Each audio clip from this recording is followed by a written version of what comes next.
going on, y'all? It's Bryon. Fearless will be joining us shortly, back with another episode of the Trial and Error podcast. Um, Here's what we need to discuss. So we're following up on our conversation about fake expertise, and the rise of the guru, and a lot of it is in line of it's in line with the Cheyenne Bryant thing, but she's not the first one, nor will she be the last one. And we have to be earnest about how we assess people's expertise and who we're taking real advice from. Um, Mhm. because a lot of times people are really good at sounding credible.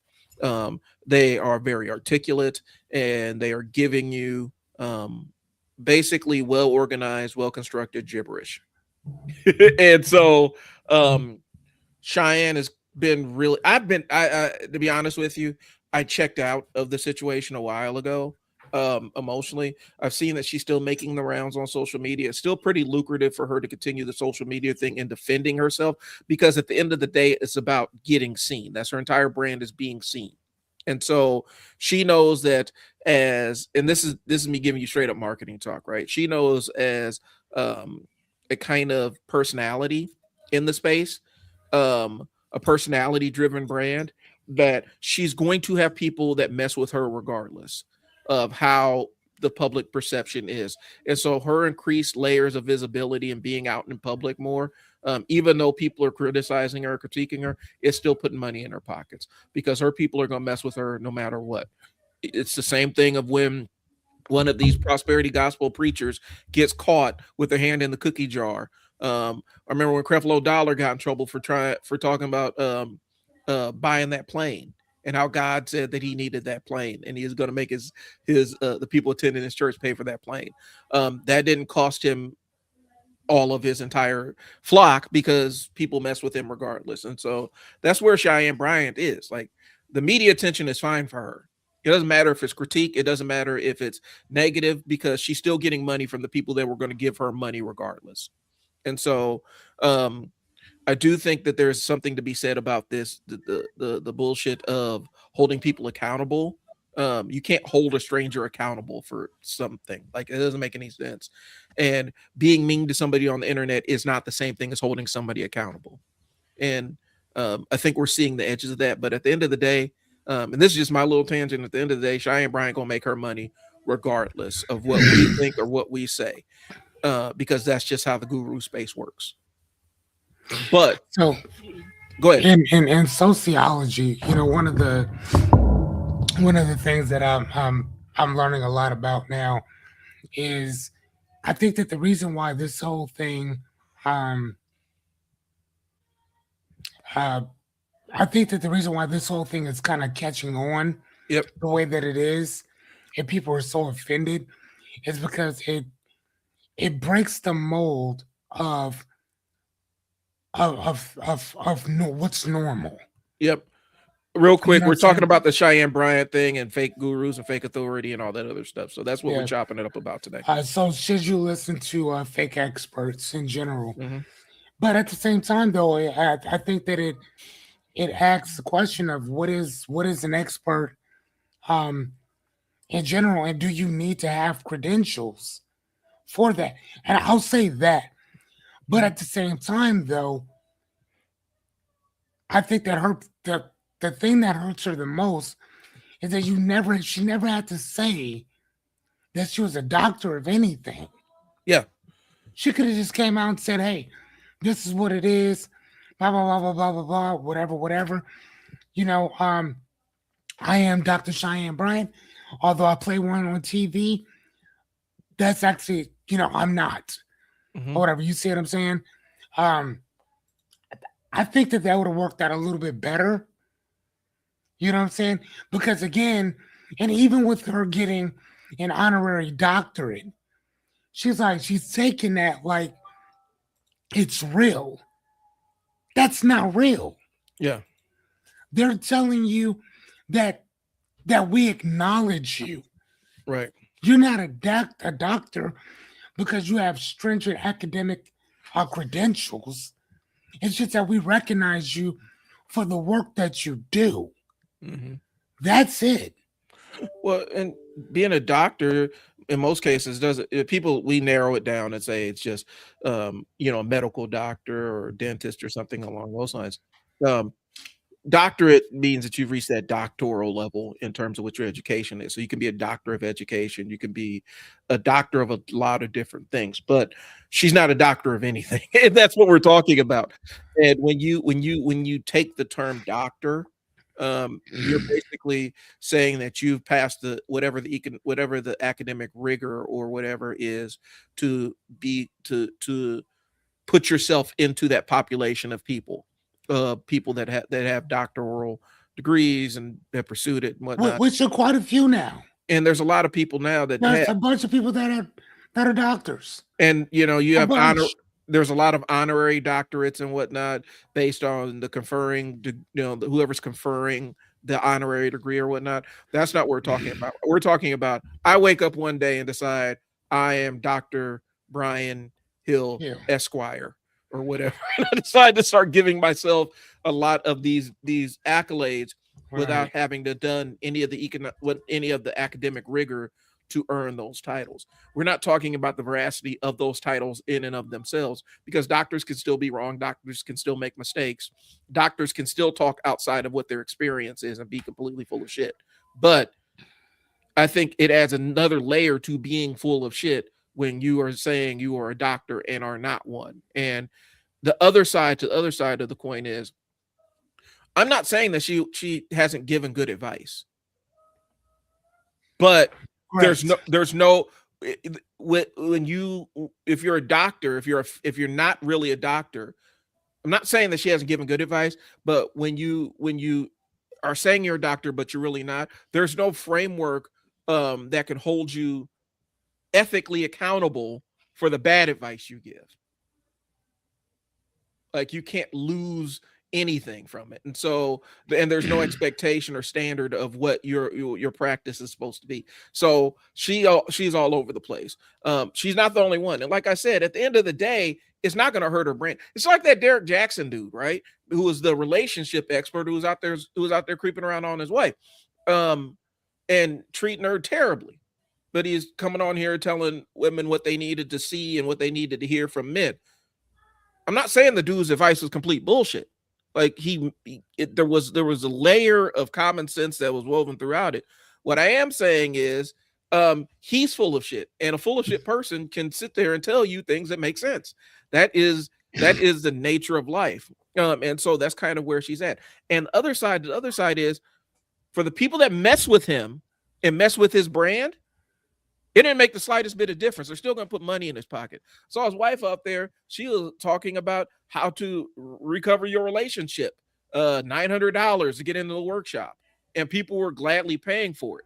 So from a Yeah, because experience is especially something that you watched happen. yeah. You know that she went through it. Mm-hmm. Yeah. So just discrediting her is going to turn off the people that probably weren't going to be in her corner anyway. But the people that were really 100% invested in her as a character, and I'm saying as a character because this is a character. Now we're into stage play. This is a character, the character of Cheyenne Bryant. As a social media character, the people that are aligned with her character, this is not going to impact their decision to platform or give her money or anything, any way, shape, or form. It just doesn't. Okay. And I think one of the people that's kind of demonstrated, I don't know if you follow CoffeeZilla on YouTube. CoffeeZilla is always exposing YouTubers that are involved in crypto scams and ripping people off. He had an entire breakdown because he's an investigative journalist. He had an entire breakdown of Epstein and all that other stuff. If people are aligned with the person that is mentioned in this, more times than not, the people that are going to do business with them are going to go do business with them regardless, because they are driven to do business with X, Y, and Z. Yeah, for They'll sure. look for it. They'll look through it. And it's more of a speaking to your individual character, and what you value in your life, and what you hold dear and what you hold important. That's more of a reflection on the consumer than it is the person that is providing the product or service. So that's Right. what the take is. So even with Dr. Bill Cosby, I actually looked that up That's kind of one of the things that I was doing too. And he has a bunch of honorary degrees, Hmm. although majority of them have rescinded them Yeah. amidst the sexual assault convictions and all that stuff. But he actually did earn a doctorate in 1976 It's like from physical education. huh? Isn't it like Yeah, physical education or something? no, just education Okay. or whatever from the University of Massachusetts Amherst in 1976. So he is actually a real doctor. Yeah. So when people say Dr. Cosby, it's actually Dr. Cosby. Hmm. So again, but he also has honorary degrees as well. One of my favorite astrophysicists, Neil deGrasse Tyson, is also a Hmm. doctor as well, although he never calls himself that. Right. He never talks about it Well, ever. and I think it's because, at some point it just becomes natural and normal to you. I think one of the things is like, and Fearless can kind of attest to this because I talk about it off air all the time. I Mm, know a lot of shit, and because I'm so familiar with a lot of things, I devalue what I know. I think that it's not as valuable because I'm so familiar with it. I think it's just common knowledge to everybody, right, and it's not. And as a result, when it comes to that business side of things, I have a bad habit of undercharging for my knowledge and time. And that's just the thing that you do. And a lot of times that's kind of the sign of whether you're dealing with somebody who knows what the hell they're doing. Now, you're going to encounter people that know they're confident and they have that level of that experience where, yeah, you're going to 100% pay me for my time. But sometimes people that don't have the knowledge feel really super comfortable charging you through the nose for the things that they don't know and using you as kind of a lab rat to gain their knowledge or whatnot. That's one of the things. That's one of the things with expertise. As you start becoming more fluent and more knowledgeable in specific endeavors, you end up almost saying you end up devaluing what you don't know, what you do know, because you know how much you don't know, if that right, makes sense. And that's why Dunning Kruger is a thing that exists, because people that are super competent and super knowledgeable tend to be a little less confident in their knowledge. right. But I mean, but I think that the Dunning Kruger effect Yeah, is kind of along those same lines. But yeah, I think that the differentiation of it is that you think because you're amazing at this over yeah, here that's the other that you're side gonna to it. be great at everything, Yeah, and you're not. and that's what I'm saying. It, It's the yeah, because your confidence is so high over here, you take that everywhere, and then and so here's the thing. Sometimes that can be extremely dangerous yep, because especially if you're making laws for people, especially if you're making policies for people. If you're great over here, but you say that, well, climate change ain't got nothing to do with us, but you're a polymath over here, it doesn't mean that you're good at everything. It just means that you're great over here. It's kind of like a person having a law degree and also having a medical doctorate as well. hmm, You know what I'm saying? And again, and then they decide to go into medical law. Awesome, you probably should. Like myself, I'm into sociology hmm, and philosophy and religion. So my that's my hub. hmm. That's where I feel more comfortable at. Somebody else might be into something totally averse to what I'm doing, Hmm. but because sociology encompasses everything, because philosophy encompasses everything, I want to know what you're doing. Well, and I'll throw this in because you should learn But what I'm not going to people. call myself a doctor Right. because I'm not. And that's the thing. So you should be willing to learn what people will pay. The thing about it is, though, because I've walked in and done like $42,000, like a $42,000 contract, right? And then after the fact, I'm like, ooh, I undercharged for this. For most people, they would have been like, damn, that's $42,000. For me, I'm like, damn, I undersold what I should have done. So there's levels and tiers to it. One of the things that's dangerous, specifically if you are in that I'm not a real expert, but I play one on TV mode. What happens is it gets dangerous when you start making money. I'm gonna tell you why. Because say you've decided that you're gonna start selling veneers out your garage, like teeth, like veneers for your teeth. You decide I'm gonna start selling them out my garage. It's really easy to trick yourself into thinking that you're a dental expert because people are lining up to pay for your out your garage veneers. And that's the trap that people fall into really fast because the money starts coming in and they're like, well, people are paying me. I must know what I'm talking about, right? Mm-hmm. And then you end up putting somebody in the hospital with your DIY glue on veneers. Like, so it's a real slippery slope when you start playing around the fake expertise because you use the money as a justification to validate your expertise. But the money doesn't really mean anything because money follows confidence. It doesn't follow knowledge all the time. There's a lot of people out there that are really super smart, and they're always going to be employees of somebody else because that's the area that they're comfortable in. That's the area of that's the area of applied knowledge that they're comfortable in. They're fine being the expert, but they don't necessarily want to step out on their own and be the expert and collect their own money, which is fine. But for some people that don't know shit, they start getting that money and that money is rolling in really good. And all of a sudden, like, well, shoot, man, I just got paid all this money. I must know what I'm talking about. Meanwhile, people's the veneers that you sold them in your garage, out your garage, is falling off into their soup and scaring the children and stuff like that. Right, while you're talking, your shit starts coming off and like chiclets, like your teeth start sliding off your teeth. And so like pull your teeth up. You end up with 70 you end up with 72 teeth. So but that's what's happening, right? Like, okay, the money starts coming in for these fake experts. That's what happened probably with Cheyenne, where people start paying her. You get paid. I don't think people understand how the social media game's paid. I get checks from Facebook. I get brand deals. My footprint is not very big, but I get people wanting to pay me to speak about their brand. I get checks from social media all the time. They're not big checks. Not big by any stretch, but it's money. They're not big yet. Yeah. And the thing about it is that can be really alluring to somebody that never thought that they get paid for the things that they tell people they know online.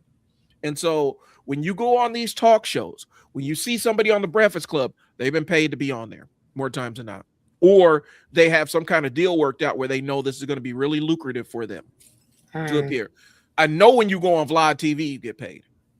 A lot of these interview shows and podcasts and stuff that you see, I don't know if Callum, Callum, whatever his name is on Facebook, who has interviews the up and coming CEOs and stuff, Callum Johnson. I think the people who go on there get paid, or they have some kind of arrangement where they know it's going to drive a lot of business to them. If they're bigger than him, they probably have a venture or something set up that drives business to. A lot of these places. Why does a person need to pay a person to interview them? It's content, because it makes them money too. So without, like, Vlad, if you look at Vlad TV, right? What would Vlad TV be without these wild interviews or somebody snitching on themselves, implicating themselves in some federal crime that they did? But I remember at one time Vlad was not paying people right to be on there, yeah, at all. Now the regulars would make money, and I understand that.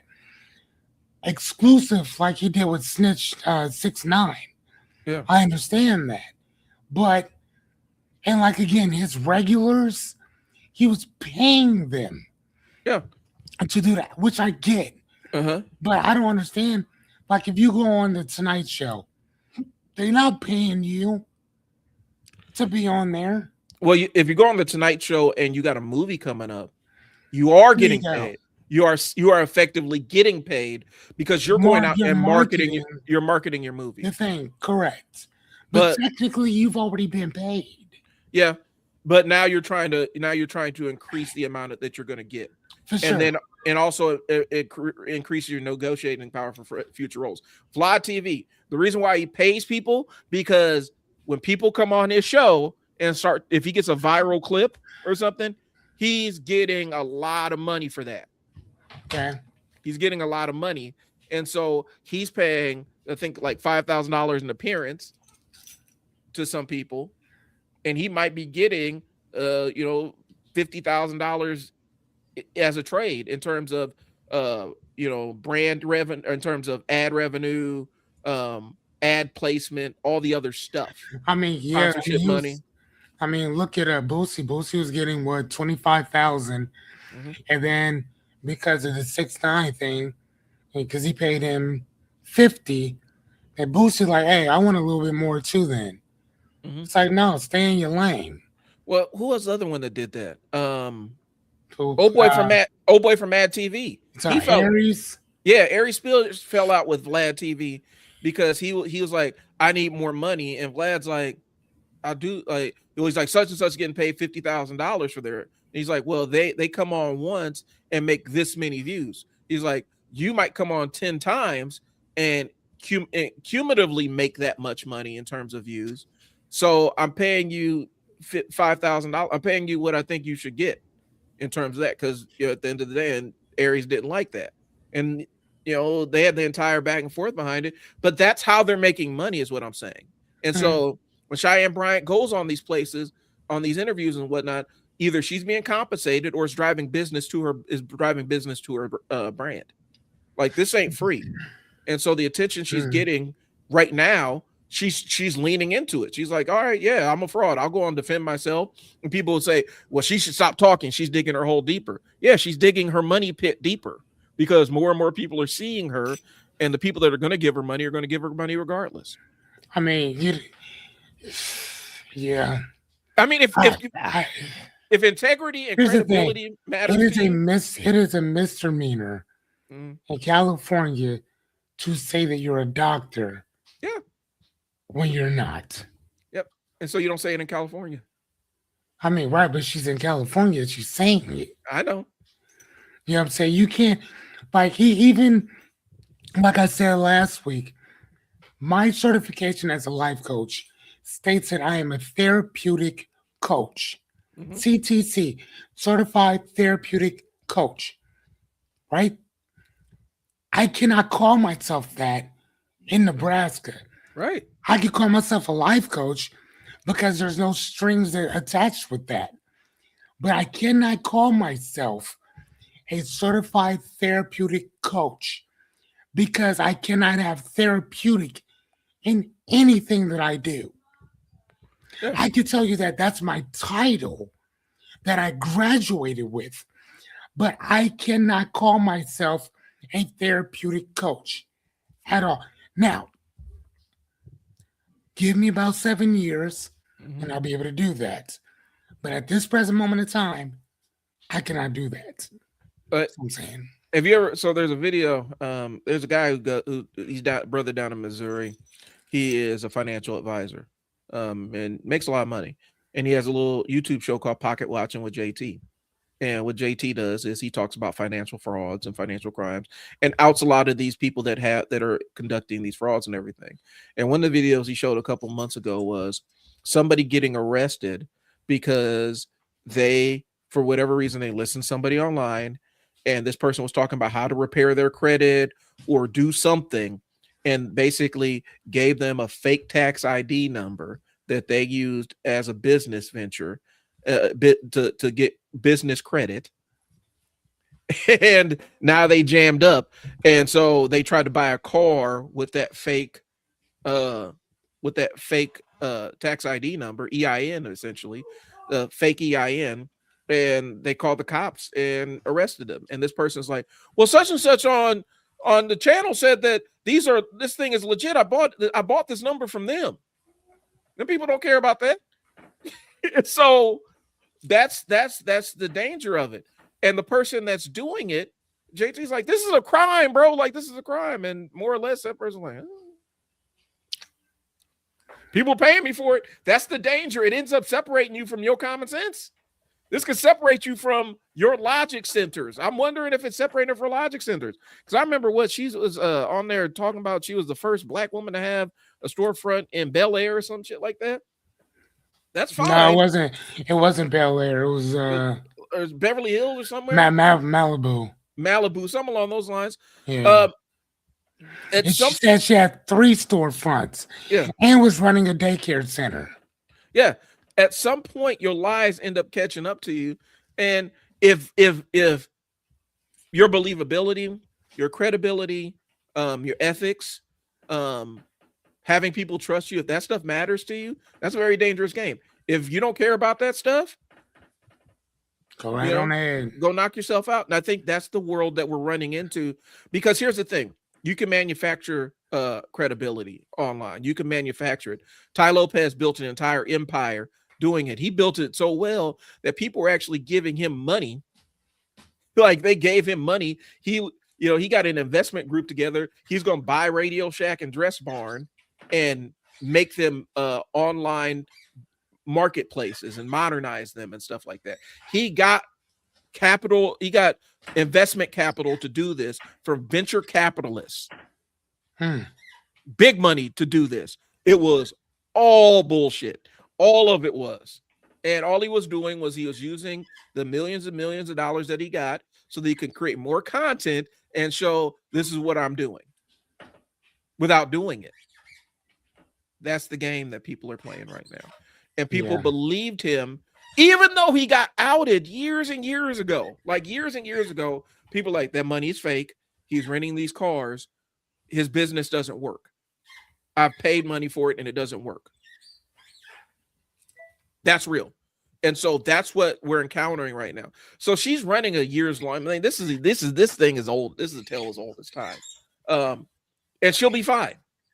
She will be fine. 100%. So, I mean, here's the thing. I hope the shit, like, I don't care one way or the other. I'm indifferent. I'm just saying, like, to me, here's the thing. I wasn't going to buy her shit anyway. So I couldn't care less. Like, I know. But at the same time, though, when people say she's not hurting anybody, that's bullshit. Stop saying that. And I think that's the problem. Stop saying that, man. Because not only is she hurting people, she's actually giving a shit narrative to people that actually want to go to school to be a therapist. And she's shitting on all those people that are working their asses off to become therapists. Mm-hmm. All the work that they've had to do. And this motherfucker has come through and again, skip the line and do nothing. It's kind of like, dude, what are you do? And then like, the more that you read about the stuff and then you listen to her excuses, it's like, I don't charge insurance companies because at that point I have to title you, right? I have to give you a title. And it's kind of like, that's how you get around treating people. Yeah. You see what I'm saying? Because once you start treating people, once you start diagnosing people, it's illegal. But here's the thing. It's already illegal because once you've taken money online from another person under the guise that you are a doctor. Yeah, it's wire fraud now. That's wire fraud. It's wire fraud. I remember I was in a period. So this woman has committed so many crimes, and I'm like, that's crazy. I remember I was in a group with a cat, and he's trying to get us all. He's like, brothers, if we just pool our money together and open up a bank account, You can take that money and put it, and he had this entire elaborate thing where he's like, and we're gonna put the money in a bank account, and then we're gonna take that money and collect the interest and bank the interest, and then move the money to another bank account and keep doing it until we build up this big pool of interest money, and then we distribute. It's like somebody's like, that's wire fraud, bro. What you're doing is wire fraud. He's like, no, it's not. I'm gonna go prove it. Like, knock yourself out, bro. We ain't doing that. We'll see you when you get out the feds. How's that wire fraud though? The way he laid it out, because we had somebody who was actually did cybersecurity and banking and stuff. He laid this out. It was like this really elaborate shuttling money, kiting money between multiple bank accounts, and then just collecting the interest. And you're just taking the same money and transferring it from here to here to here to here to here. And it's like, you can't do that. And he got that from somebody online. He got that from one of these credit folks or one of these credit repair people online. He thought it was legit because this person said it. And it's like, no, brother, that's wire. Like, you're gonna get caught up really fast. You doing wire fraud right here, and then you trying to implicate all of us and wrap all of us into your plan. There is no way we doing this. So you go out and do it. You trying to wrap us all up in your shit. You go out and do it. Anytime somebody says, hey man, real quick, so I got this idea that we can get this money, somebody going to jail. And so somebody going to jail. The way that you approach it is, hey man, boom, man. I got it. And we had to break it down. Like you said, hey, as soon as somebody says, hey man, I got this idea, somebody going to jail. So, he said off top, one of y'all going to prison. And so, but that's how simple it is, because he didn't have malicious intent. He thought this was a legitimate money hack that people just didn't know about. Well, the reason why people don't know about it is because it's illegal. And people tend to not want to disclose the workings of illegal activities because they're illegal. And it's like, but that's he heard it online. And that's what Fearless is saying. This is not victimless. What Cheyenne Bryant's doing is not necessarily victimless, especially when it gets into the money stuff and the business stuff. The therapy stuff is dangerous in and of itself, because when you start playing around with people's diagnoses and stuff like that, you can open up some very, very dark doors that she is not equipped from an academic rigor standpoint or a practice standpoint to address. But specifically when you start talking about the money side of things, again, there's a reason why in the 80s and 90s these prosperity gospel churches, them, James Baker and all that, they was getting jammed up left and right. There's a reason why. Because the money starts flowing in, and at some point you end up losing connection of what money is good money versus what money is bad money, and at some point it's all good. The money ends up becoming a validation for the approach you're using, whether it's legal or illegal, and that's what happens. Cheyenne is playing the game. We're sitting there. I think everybody's just kind of sitting around waiting for an indictment. I think so. Because either the indictment's coming and she's going to get jammed up on stuff that she actually did, or she's going to get exposed for shit that she didn't do. One of those two things is about to happen. Because you can't be tied to this many business ventures. And it's so sad because you don't know what to believe. Yeah. You know what I'm saying? Because there was also somebody else who was actually in school with her that was saying, like, no, like when we got to school, she was telling people that she was a doctor. And she's like, no, that's what I'm paying for. But again, I don't even know if you can actually believe that. Yeah. So she's made it to the point where you don't believe anything that anybody says. And then you talk, and then you listen to and watch doctors who went to Argosy University, and then people are like, is that school even real? And then people are like, yes, no, it was very real. we don't remember her from this and you know what I'm saying? Hmm. Like, dude, that's just crazy. I mean, so when I say that she's hurt people, when people say that she hasn't hurt anybody, that's bullshit. Yeah. Yes, she has. Because there's somebody That watching. lion shit. There's somebody that's watching her right now and saying they're trying to model their behaviors after her and do the things that she's done. And even whether it gets exposed as bad or whatnot, you're still going to get jammed up the same way. You know, there's always other people trying to jump into the space after somebody has a big flame out, especially in these internet streets. Remember the sister that had the trucking business, and then she didn't have a trucking business, and then she's selling people on how to be a trucker, and then she never ran a truck, she never had a truck of her own, but she's telling people how to start trucking business, and it got exposed, and everything came crashing down. But she's back up and stuff like that, and you see her popping up with a new scheme, and so that's because what's going to happen. The frustrating part is you're watching an intelligent person constantly make the dumbest choices available just because it's expedient and gets money in the pocket. Expertise does matter, y'all, and I think that was the end of what we were talking about last week. That's where we ended out with one of It our does. with one of our It commenters, very much matters.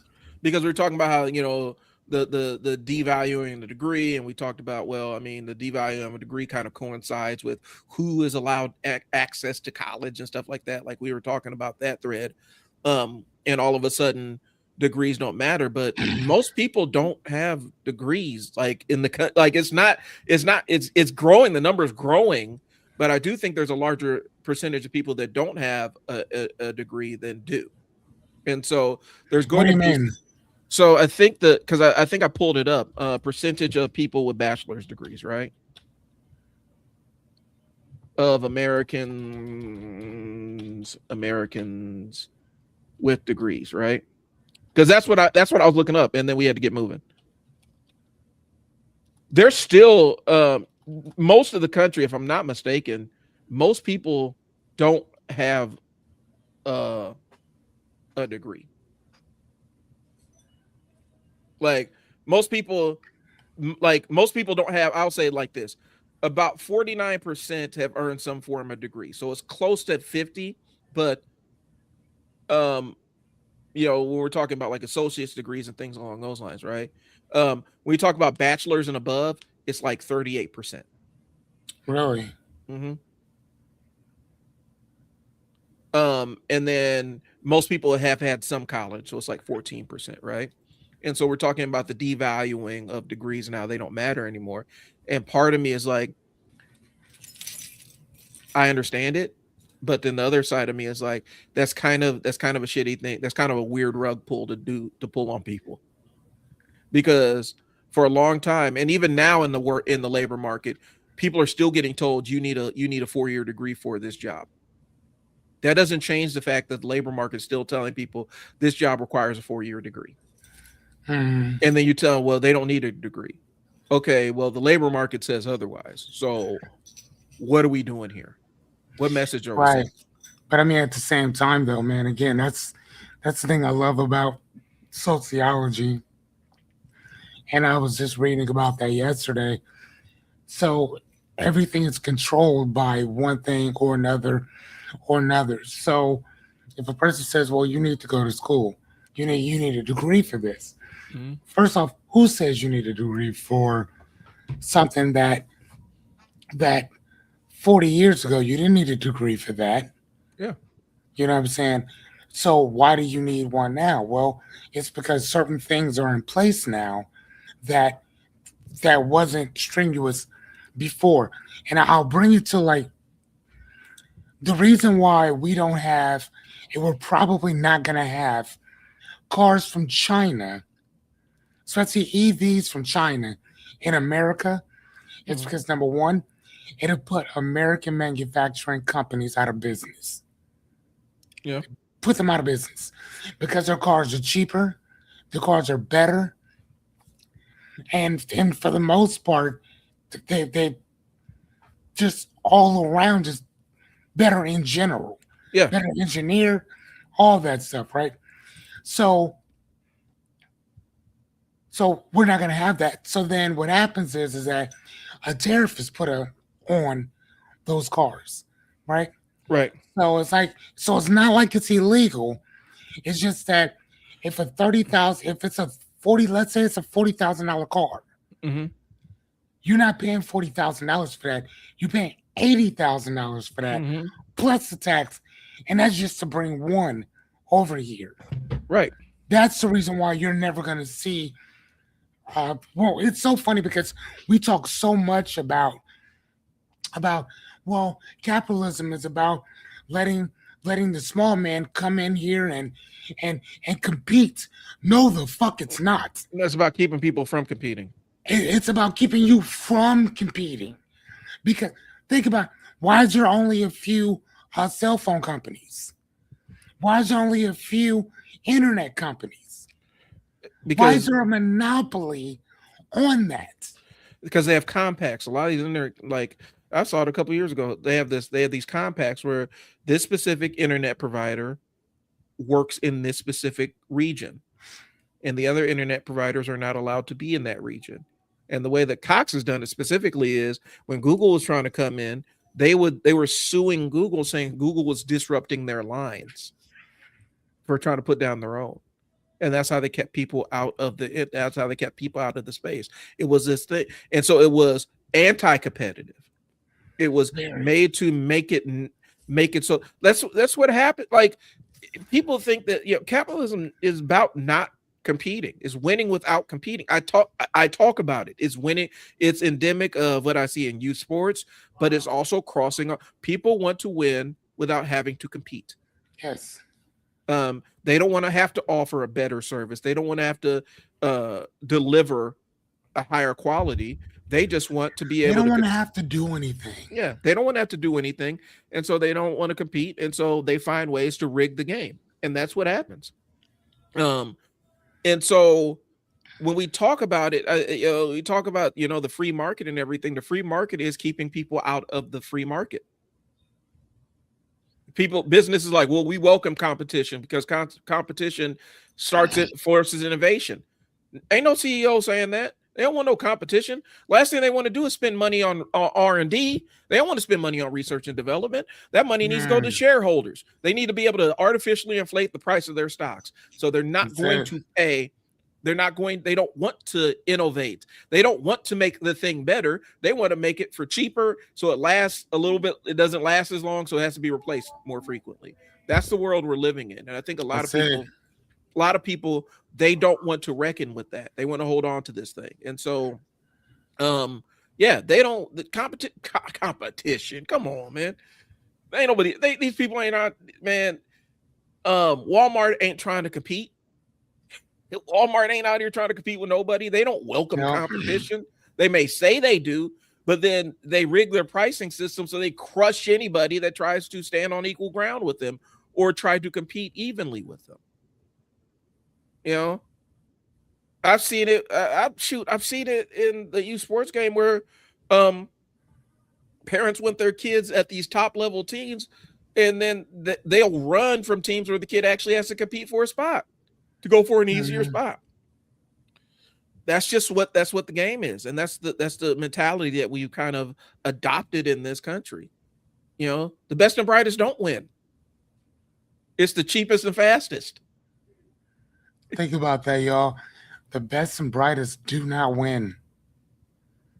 They don't. And sadly enough, depending on what school you're talking about and what you're talking about, you may not ever even see the best and brightest. Mm-hmm.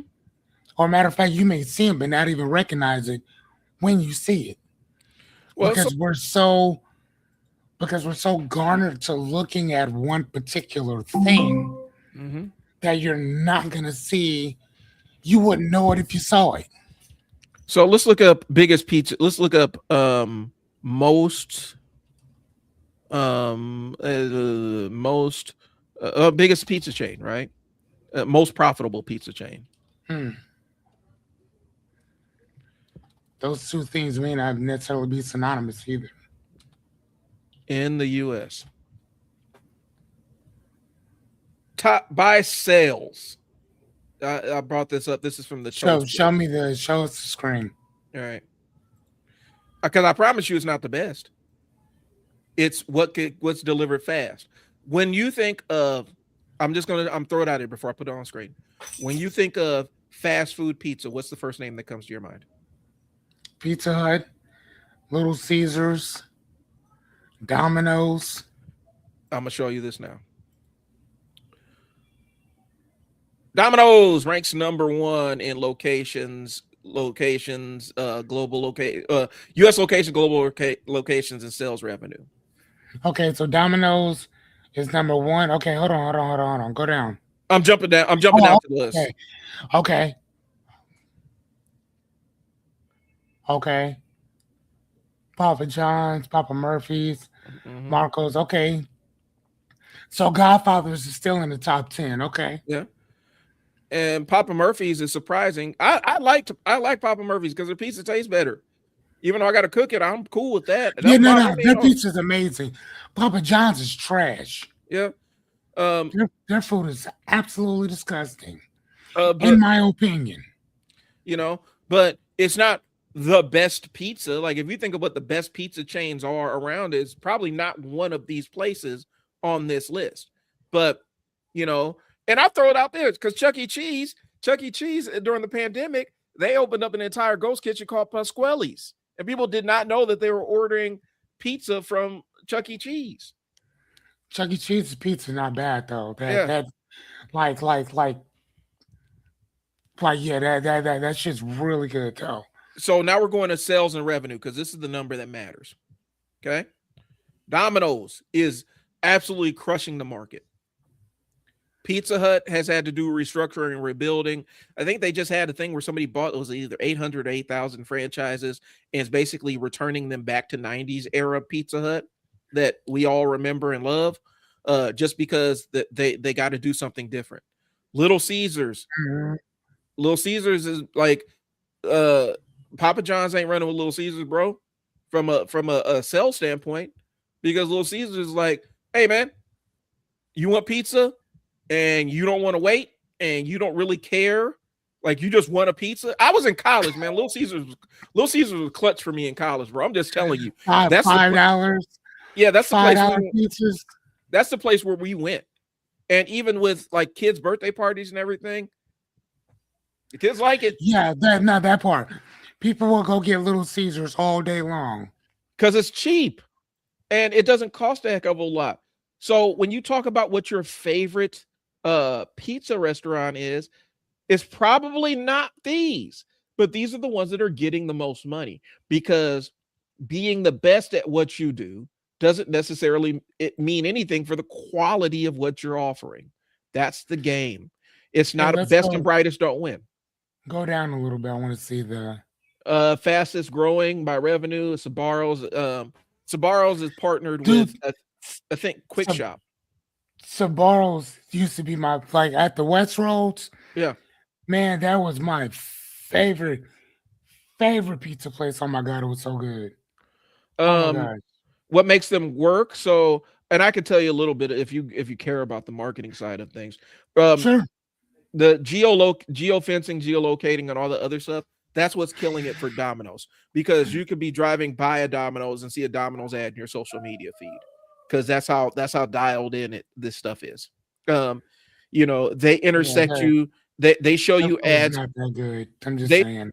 they're showing you ads at the time where you're making decisions about dinner, and they learn what your behaviors are and they serve you those ads. So I know on Friday nights, I'm probably going to see a Pizza Hut ad on my feed. I'm probably going to see a Domino's ad in my feed while we're making the decision to have dinner. That's kind of what it operates on. Make sure you have enough Pepto Bismol and enough toilet paper. So, Marcos has been excommunicated from my house. I don't. They pissed my wife Yeah, off. I'm good on that. But so basically, what we're saying is, because I'll go back up to the numbers that matter. Locations don't matter. You can absolutely bump a franchise. Zio's is pretty good. Yeah, you Zio's can is not bad. you can absolutely, if you have a franchise, you can absolutely temporarily boost your numbers by opening up a second location. So locations don't matter as much. We need to look at raw sales. And Domino's is kind of owning the market because Domino's promise was hot pizza now. Not good pizza now, hot pizza in now. That You that said not good pizza, hot hot pizza, hot pizza now. hot That pizza now. and that was We their didn't say promise. nothing about good. Right. Good, And good good is subjective. good is conditional. Sometimes it might be good, other times, sometimes it might. Here's the thing: there's a difference between something Oh being my god, there's a that's some funny, there's a dude. some there's a difference between something being clutch, coming through in the clutch, and something being good. Something coming through in the clutch just got to be enough to get you through. That's And it. and Domino's for a lot of parents, same thing for Little Caesars. For a lot of parents, kids want pizza. I don't want to spend because we was looking at a pizza restaurant on was it Friday night. We'll try a new spot, right? And then I started ordering. I'm like, man, this pizza by itself costs $27. I had the money. I'm not paying $27. Oh, it's like $27. How many pizzas you get? I'm like, we get one. She's like, nah. Let's dial it back. She And said so, like one pizza for 27. yeah, From where? I think it was Rosati's or something like that. There's another chain that's kind of a Chicago-based chain. Um, I mean, Godfathers for a large is yeah. Well, that, and we but it's live. also Godfathers. So Yeah. But we are so we're where I'm situated, we are within, not too far from the best rated pizza shop in Omaha, where? which is Mangia's Italia over in Irvington. I'm, yeah, okay. And so Are they really good? they are phenomenal. Dude, yeah. Jessica tells me all the time, dude, you gotta go over there. I'm like, man. It's a because it's not just a pizza restaurant, it's an Italian restaurant. They do pizza. And so but their pizza you're going to pay for it. It's not cheap, but it's good. And so that our take was, well, shoot, I could go over here and get this really, really good place that I know is really good for the same price, or I could go take a flyer on this other place that how Yelpers get, where Yelpers can get picky, but it's like, and so that's the difference. Like I said, the promise of Domino's is hot pizza now. It doesn't have anything to do with good. It's good enough.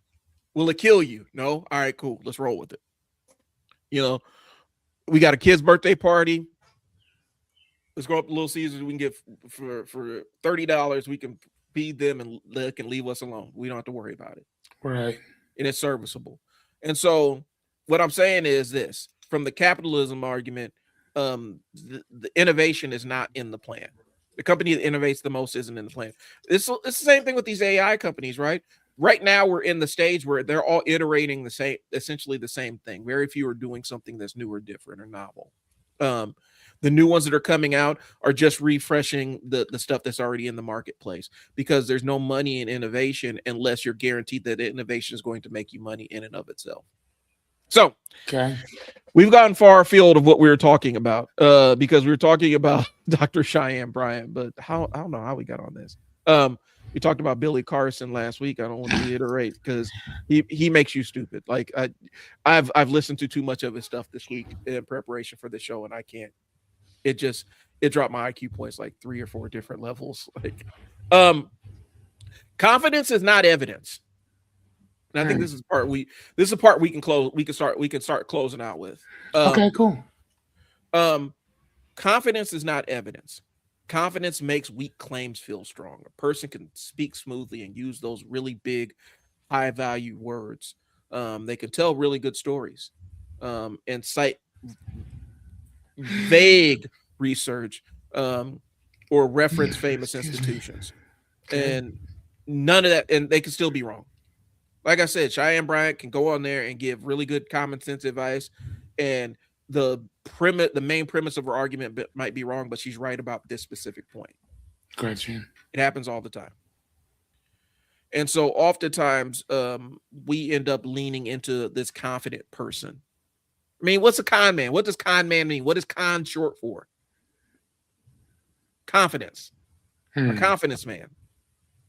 And that's the role we play. And so I think, again, we talked about it last week. The pretty privilege, the confidence privilege, all the other stuff. That's why people are going to continue to give her money, even though right now she's going through, everybody is saying that she's a scammer. Hmm. I mean, here's the thing. I don't know if everybody's saying that she's a scammer. I think what people are saying is that she's a liar. Yeah, Those are not the same thing. true. Because if your if your information is good and it helps people, then cool. Hmm. But you don't have to add the extra BS to it for for your word to be any more legitimate. Right. That's all I'm saying. Like I love philosophy. If you look on my screen, it says "Fearless the philosopher." I don't have to have a degree in philosophy to say I'm a philosopher, Hmm. right? Like if you, what is a philosopher? A philosopher is a person who loves knowledge. If you look in the back of me with the lights, those are all books there. Above me are books. Besides me are books. My television with the little blue light behind me, books under there. Like I don't like knowledge. I love it. Hmm. This is what works for me, right? But that's what works for me. Hmm. I can't tell you what's going to work for you, especially if you don't like to read, you know? Right. But I do. So if I call myself a philosopher, I mean it in the the the the example of a person who loves knowledge, a person who wants to be open, a person who tries to stay open, Hmm. a person who tries their best to stay objective, not objective. Is objective the right? Yeah, I think so. Objective, Yeah. subjective? No, objective. Objective. Objective. Objective. Uh, to what's going on around me. I'm trying to listen to everything as opposed to just saying, you know what, I think I know based on a feeling, not necessarily a fact or not having all the information. Okay. Right. So that's what I say. But I'm also in college right now, specifically for this. Because I got tired of just calling myself that. And here's the thing, I'm smart when it comes to a lot of shit. Hmm. But I also know there's certain stuff that I don't know. And I'm pretty sure that I could probably learn at school. Right. And I'm learning stuff that in all the thousands of books that I've read that I didn't come across reading it before. So for me, I love this stuff. For somebody else, I don't know. I couldn't tell you. Well, this does kind of dovetail, piggyback a little bit into it. So one of the things is the way that you, and I've been in this a long time, doing the marketing thing and doing, talking to contractors for businesses. The fastest way for me to for me to start establishing trust with you, like if you're trying to sell me something or trying to present something to me, fastest way to do it is if I ask you a question and you genuinely do not know. If you say, I don't know, let me go find that out. That starts building trust with me. I actually crave that. I actually start like, I want somebody who's going to be honest about what they know versus what they don't know and not just make up something on the spot. Hmm. And I feel like a lot of times that's what's missing in a lot of our discourse is the person that genuinely doesn't know. I try to make it a point when I get on things like, I do not have enough information to have an opinion about that. So I'm not going to have one. I have more questions Yeah. than I have opinions because And I don't know anything. right. And I literally just replied to somebody in some group I'm in. I got something I got tagged in. It said, I don't have enough information to have an opinion about this. And I don't think it's really my place to form an opinion about it because it's none of my business. While everybody else is dropping what their opinions are. I don't know enough about this to have an opinion about it. And the Right. reason why I want to discipline myself to say that is because I don't want to be that person that forms an opinion about something that they don't know. 100%. I can maybe if I'm familiar with a little bit of it, I can have a opinion about this specific thing, this little nuance. But oftentimes, I find that people are establishing these hardline opinions about smoke. Like it's in their brain, it's smoke, Hmm. and they're forming it into something coherent so they can have an opinion to cast against it. I think that's the addiction to. We are addicted to having opinions about things in the social media space, and we're addicted to listening to people's opinions about it. And that's why, again, Cheyenne Bryant will not go broke. She won't go away. She'll keep being in your face because she's mastered getting monetizing her opinion and people paying her for her opinion, whether it I be mean, yeah, she's basically a informed or Charles White. yeah, whether it be Charleston informed or White. uninformed. And like Charleston White, I hate when I agree with him sometimes, but sometimes he'd be right. More times it's just loud, belligerent, you know. Um, and so that's what it is. And so that's the reality of it. And that's what we're dealing with. The fake guru will never go away. The fake expertise won't go away. The thing you guys can do is protect yourself from it. If somebody never will answer, I don't like if you ask them a question that you know that they don't know the answer to and they still give you an answer, that's probably a sign. Mm-hmm. It's probably a sign, hey, maybe I need to reconsider this. Right. Because really, at the end of the day, it's about how do you guys arm yourselves with the knowledge to know who is full of shit and who's not full of shit. And understand the context. Like, I can be completely and totally full of shit in this context and completely and totally not full of shit in this other context. It just depends on what we're talking about. Hmm. As opposed to assuming because I know this or I have this credential, instantly that qualifies me to speak about this, and this. So, Got it. all right. That makes sense to me. Yep. So, the questions I have a little section for us, questions for Fearless and Bryan, then we can wrap this up. So, question for Fearless, and then I can answer it too. Have you ever believed someone because they sounded confident? Yes. Yes. Um, I mean, here's the thing, though. I think that we could convince anybody if we wanted to. right.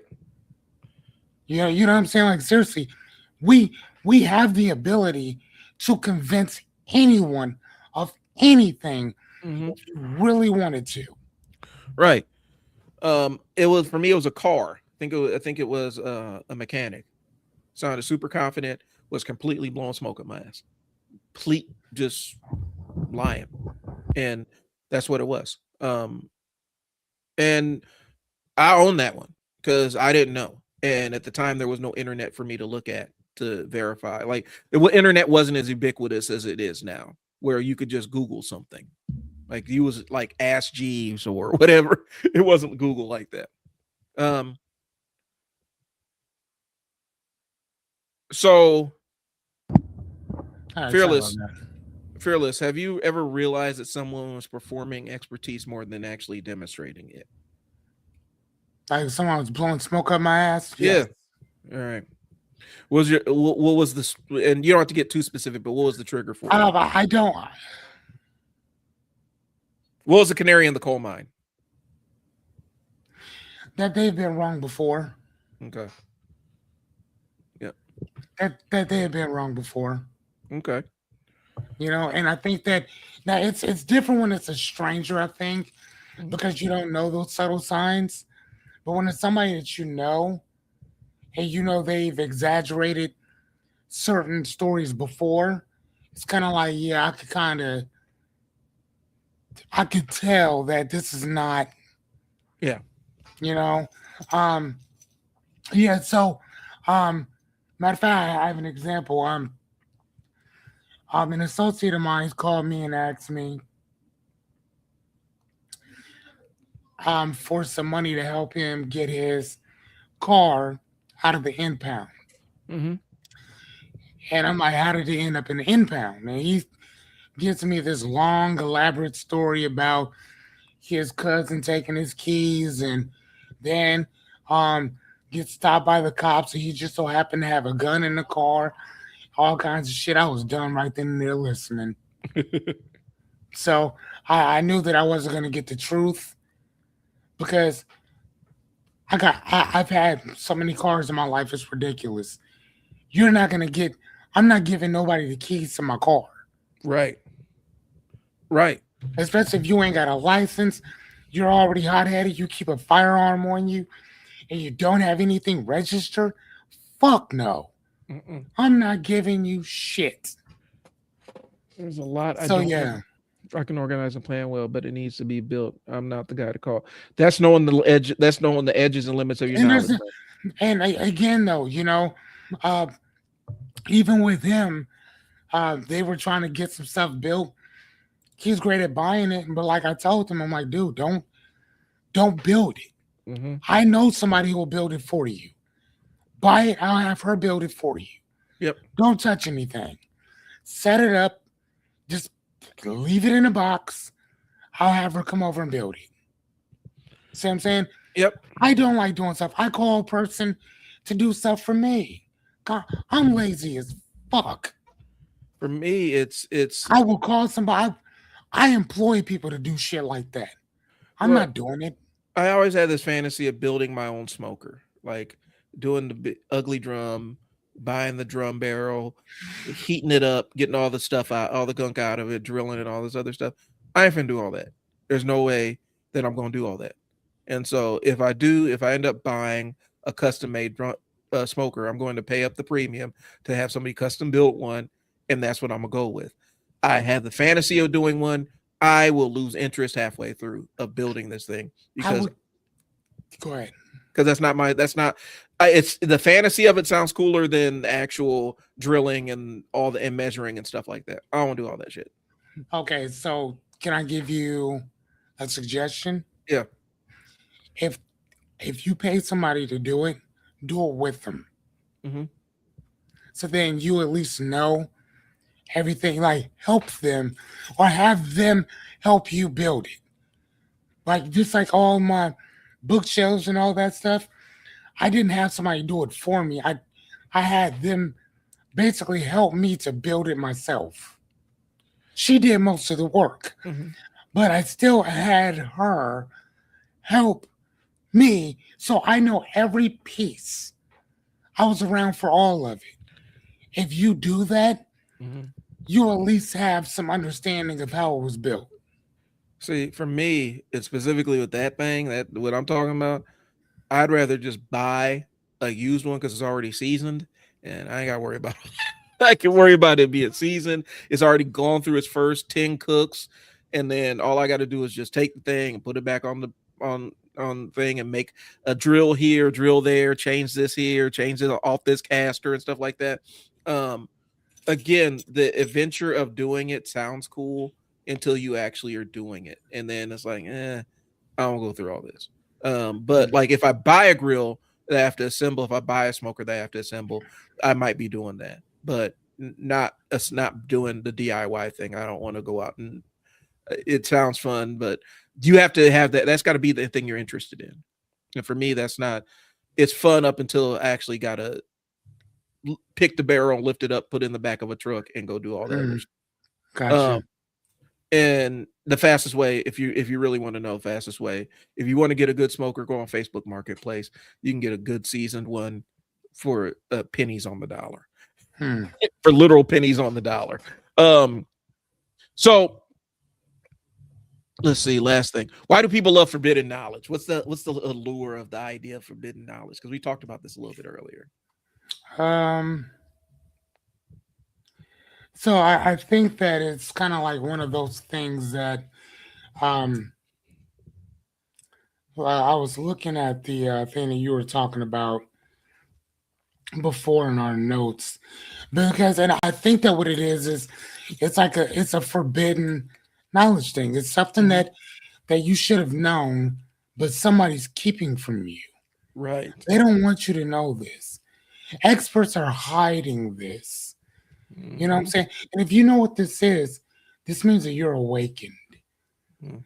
You know something that other people don't know.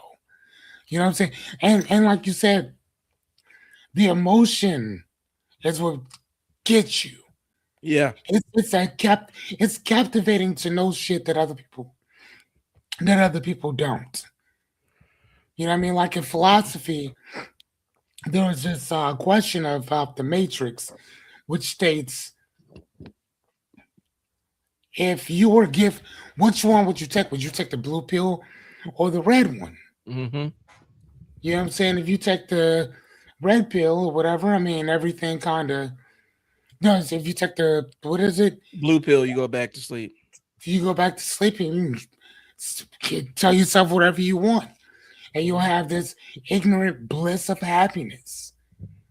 Right. But if you take that other one, I'll show you how deep the rabbit hole goes, Right. right? And my friend, we were talking about this last night. She said, "What would you take?" So I gotta see how deep the rabbit hole goes, man. Right. I, I, happiness is a choice. You can still understand what's going on and still rock a different way. Right. I'd rather understand the truth and find happiness in that than me sit here with this illusion Of truth. of truth that I know is not real. I like that. I think that's a good ending point. So, Um, dealing in the ugly truth is still more comforting than the beautiful lie, yep. and that's kind of what we're up against. And I think that's the allure of social media. But again, people love knowing shit that or thinking that they know something that most people don't know, and that's the forbidden knowledge trap, and that's what gurus are selling. Again, old boy was trying to get us all jammed up in some wire fraud scheme because he got trying to get us all caught up in some wire fraud scam because he thought he had some hidden forbidden knowledge, and really he just somebody told him about an illegal activity and didn't tell him it was illegal. So that's Mhm. what it is, y'all. We'll be back next week. I don't know if we're going to be continuing on this fake guru thing. I think we said everything that needs to be said about it. We'll figure it out. Yeah, But this is Bryan. fearless here. Talk to y'all later. It was Peace. just